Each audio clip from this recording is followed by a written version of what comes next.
When you've been able to successfully get out from under not having disciplinary action, when we know that you lied when you filed your initial report and you're able to be elected to Congress, what you don't want to do is post "these Haitians are wild," voodoo, and they better get their ass out the country, because now we all know about it. What you doing?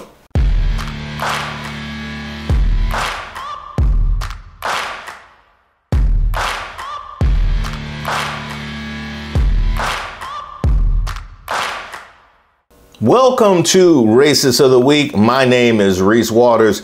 This is where we expose the stupidity and hypocrisy of discrimination in hopes we can build a more perfect union. And also laugh. As usual, I would like to thank today's sponsor, racism. And don't forget to like and subscribe to the page, and definitely leave me any possible suggestions for nominees in the comments. You can email me at reese@reesewaters.com. Now, the good news is I finally get to use a jersey from my beloved Bayou Bengals. What can I say? I love the color purple. Maybe that's why I'm a Lakers fan. The bad news is it means some racism just went down. Today's nominee, Louisiana Congressman Clay Higgins.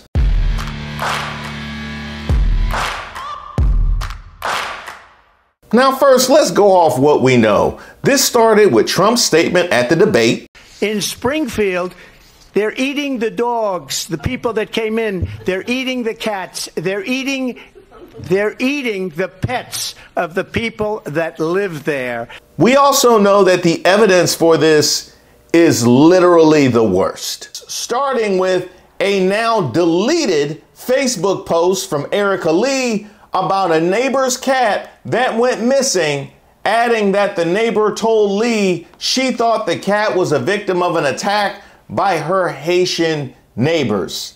Now, the neighbor in question, Kimberly Newton, said she heard about the attack from a third party and said that Lee's Facebook post misstated her story.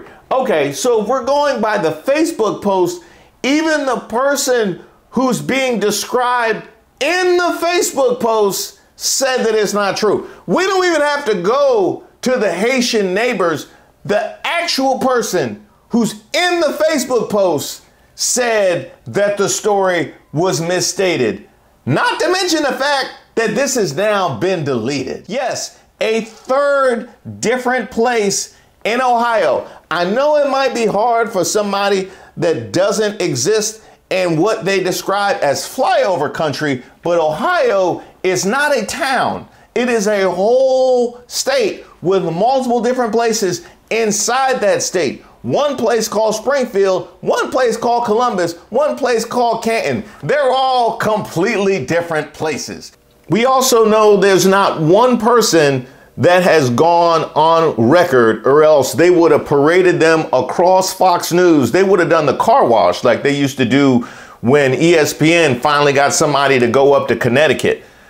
But yet that was enough to convince the slowest MAGAs to terrorize Springfield. You know they eat babies. That is not bullshit.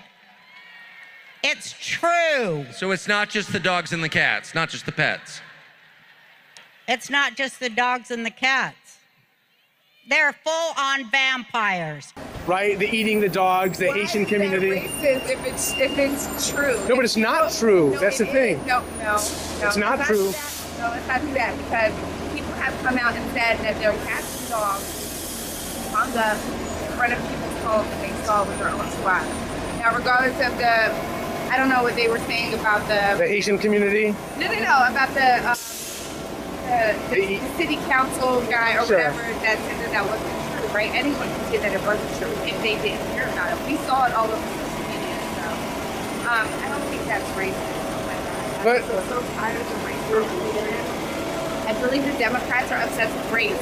Yeah, like I said, the slowest MAGAs. Now I see why TMZ never shows the reporter who's interviewing the celebrity, because I haven't seen pushback that week since Andrea Mitchell fell asleep on set. Well, you worked in the White House with him for all those years.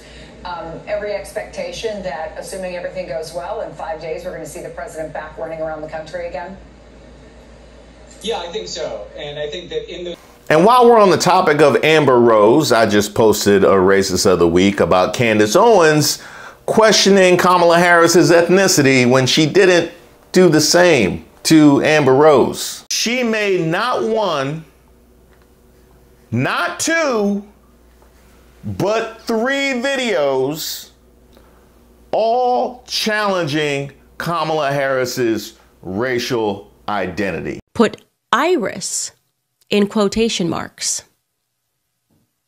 Is it possible that Donald J. Harris, when he's fondly remembering Miss Iris, could be speaking about this woman? Yeah, it's possible. Everything's a possibility. Like I said, he's very scant on the details here. What we do know is that he declined to mention this woman. He declined to mention someone that his father married who was completely white. And as I said, I wouldn't have an issue with this if people were forthcoming and spoke about this. The press, as you're out there referring to Janet Jackson, is crazy.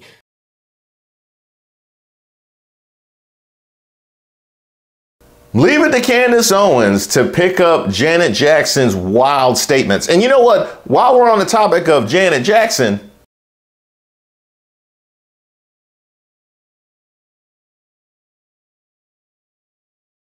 but back to the topic at hand. Apparently unsatisfied that he was excluded from the group of the slowest MAGAs, this week Clay Higgins posted this wild tweet about Haitians practicing voodoo and flooding into the U.S. from the nastiest country in the Western Hemisphere. The tweet reads, LOL, these Haitians are wild, eating pets, voodoo, nastiest country in the Western Hemisphere, cults, slapstick gangsters, but damned if they don't feel all sophisticated now, filing charges against our president and VP. All these thugs better get their mind right and their ass out of our country before January 20th.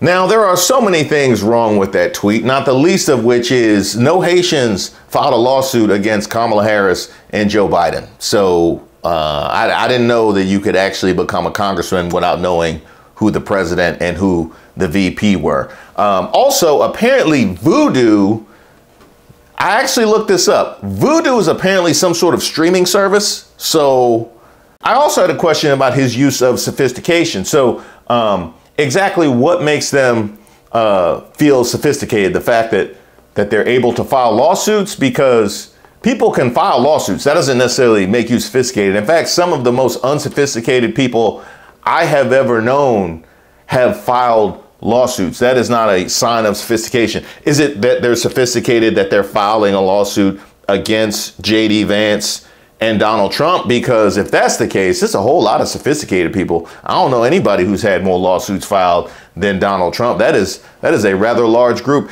I also question your use of the word thug. I went and looked up exactly what the definition, according to Webster's Dictionary, of a thug is. It is a violent or brutish criminal or bully. And I haven't known any of these Haitians to have been violent, criminal, or bullies. That being said, the first rule of racism is you do not post your racism. Why would you post that on Twitter? Because Clay Higgins, you could racism without going with that on Twitter. I just outlined how little evidence there is for the pet eating, as well as for the other hallmarks of being a thug. So clearly by thug, you meant brown person. And I'm wondering why you felt like you wanted to publicize your racism, because your racism becomes a lot less effective when you publicize it. I've already made that point with Elon Musk. But two, second rule of racism, once you decide to publicize your racism, now you have drawn attention to yourself. And I typically don't pay attention to Clay Higgins, but since you have drawn so much attention to yourself, now we all know that your record includes allegedly putting a gun to the head of one of your ex-wives, voting for a neo-nacho, and assaulting an unarmed black man while working as a cop. See, we didn't know none of that before you posted that tweet, so thanks for playing. One of Higgins' first appearances in the public record came in a 1992 newspaper article dug up by Bayou Brief a Louisiana publication. Higgins, then 30, was commenting on Pat Buchanan's run for president, which came a year after the former Grand Wizard David Duke was nearly elected governor of Louisiana. Quote, Duke won't get the vote, Pat will. Pat represents much of the same positions. He explained that to a reporter while attending a Buchanan rally. Regardless of the fact that David's a homeboy and all that, that boy's a nacho, and that's a real problem. Still, Higgins admitted that he'd recently voted for David Duke for governor of Louisiana, and that is a man who once decorated his college dorm room with a nacho flag and pictures of their leader. Thanks for playing. Y'all want to keep going? You want to keep going, Clay Higgins? Because you jumped. You jumped. So I'm guessing you're feeling froggy. Let's keep going. The first of his 3 ex-wives, and that's weird. Can't keep a relationship going, Clay Higgins. I wonder why. The first of his 3 ex-wives wrote while seeking a protective order against him in 1991 that Higgins, quote, put a gun to my head during an argument. She explained that he threatened that if I ever came near the house, he would shoot me. You know who that sounds like, Clay Higgins? That sounds like a thug. That is exactly what that sounds like to me. And really it is just another brick in the house of projection that MAGA and the GOP are continually building as we get closer to the election. You want to keep playing? Clay Higgins, you want? Yeah, you do. Yeah, you do. I can see you do. In 2007, Higgins resigned from the Opelousas Police Department after reportedly assaulting an unarmed black man and then lying about it. The victim stated that Higgins and another officer, John Chawton, attacked him after he didn't consent to a search of his car, according to an internal investigation. The victim stated while on the ground, Higgins grabbed him by the hair and twisted his head and told him to go get his lawyer and called him a P. He stated that he was then kicked while still on the ground, but also didn't see who kicked him. The report also said that Higgins grabbed the victim by the neck and slammed him against his car and struck him in the jaw. Higgins went on to lie about the incident, falsely claiming that he was the one who was assaulted. Imagine that. Later, the now congressman called back the police investigator to admit he wasn't telling the truth. He claimed his decision for new honesty stemmed from confessing his sins to a counselor from Las Vegas. The report concluded something else, that Higgins learned that a third officer who was on the scene during the incident had failed to cover for him and Chawton. Now, let's unpack all of this. Higgins filed a false statement and then cleaned it up when he learned that a third officer wasn't going to back his false statement. And that is somebody that was later elected to Congress.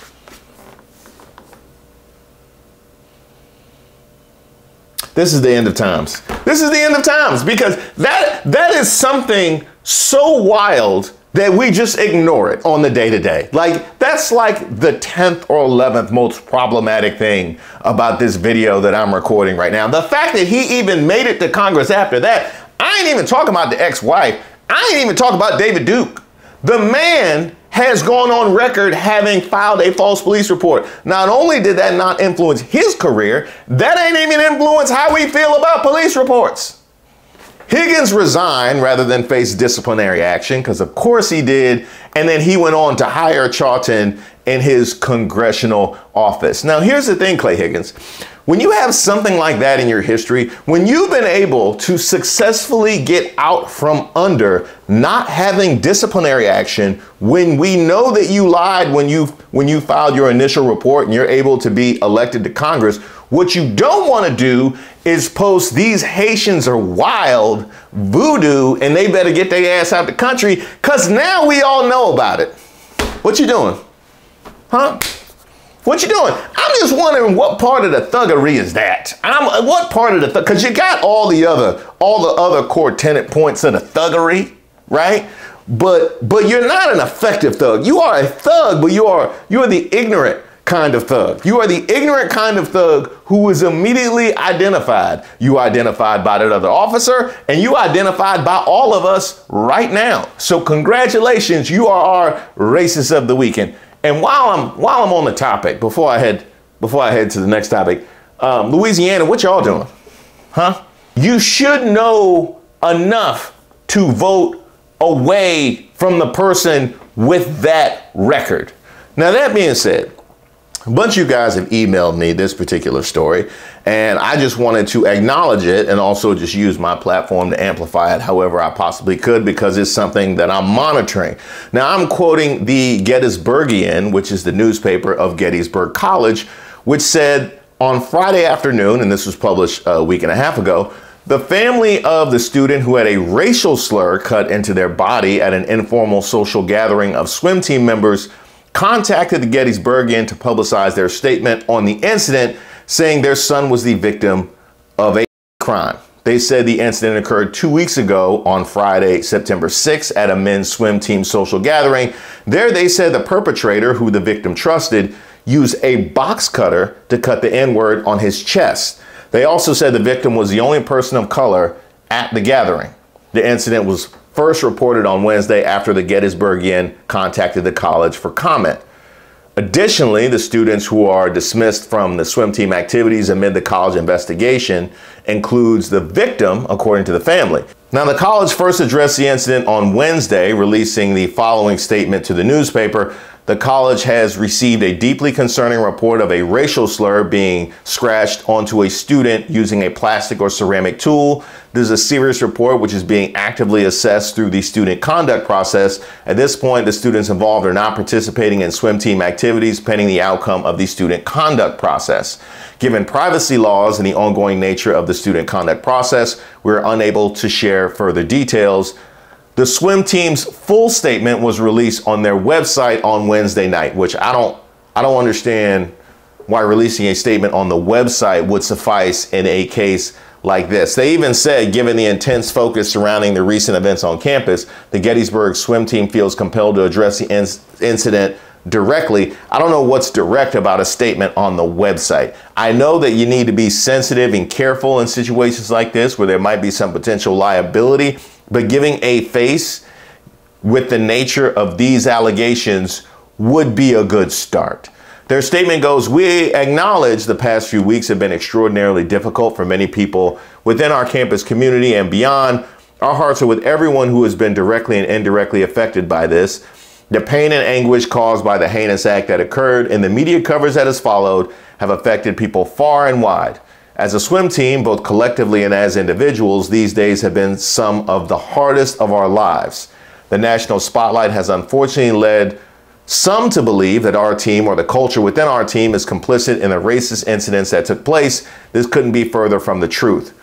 Earlier this week, the college confirmed that fact. The student conduct investigation affirmed that the incident is not a byproduct of an unhealthy athletic team culture or reflection on the team itself. Rather, we see in the captains the measure of what it means to be a Gettysburgian by their notification to their coaches. Racism has no home here, neither at Gettysburg College nor on our team. We stand united in condemning the actions that took place. Okay, we will see exactly whether or not that is representative of the team or the college by virtue of what happens next. You have to show us that this is not who you are. Telling us this is not who you are is not nearly enough. We saw in the case with the judge in Michigan, all of whose colleagues have circled the wagons in order to protect her, while also simultaneously saying this is not representative of her or of us, when those two things don't go together. Because when you circle the wagons to protect the perpetrator of something like that, you're revealing that's exactly who you are. Well, if you're black from any other country, you're doing way better. If you're an American black person, then you're a lazy piece of I can honestly say that. Okay, I'm not systemically racist, I'm a new racist. I never was, but now I am because you're shoving the down my throat and making allegations that you don't know about. You're telling me who I am and you've never met me. You. Investigators also spoke to Oakland County probate judge Daniel O'Brien. He said Judge Ryan's friends are supporting her and believe these statements are totally out of character. Well, that's interesting because she wasn't talking about one particular black person. She wasn't talking about one particular gay person. She called herself a new racist. I don't know what you think character means, but she has clearly articulated the kind of character that she is. And I would like to add, while we're talking about disturbing aspects of this story, okay, I alluded to how many others might be out there. Here you have another probate judge saying her friends are supporting her and believe these statements are totally out of character, in addition to the chief probate judge, Linda Hallmark, who did nothing for 3 months. So you see just how appalled the other judges are by one of their ranks expressing these kind of feelings. I'm gonna need some more investigation. I'm going to keep paying attention to this as we follow the string of the investigation, and also watch how you all move, since this apparently isn't who you are. Don't let it be a Michigan situation, because I didn't just drag the judge. I dragged a whole gang of people because they made me. It was their fault.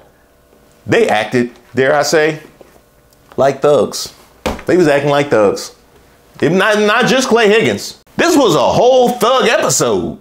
Thank you guys so much for watching the video, and I especially want to thank those of you that have been emailing me at Reese@ReeseWaters.com. I do look at it, and I wanted to say I've taken a number of suggestions. Just in the past week, I think half the videos were suggested from emails that I received from you guys, so keep them coming.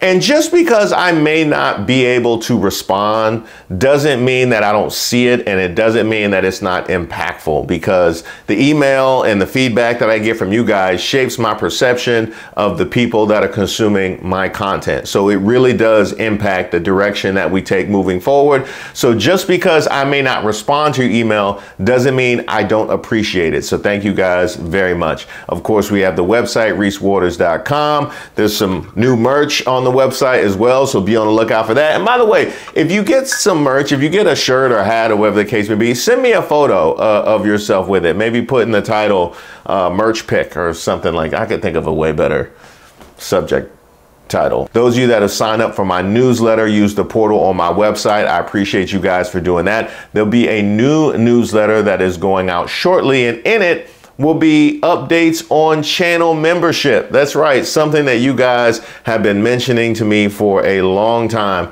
We're finally on the precipice of it, so you can get all the details and the membership. Again, you can sign up on my website or send me an email at Reese@ReeseWaters.com. There is so much on the horizon, and I, for one, am extremely grateful that you're along with me on this ride.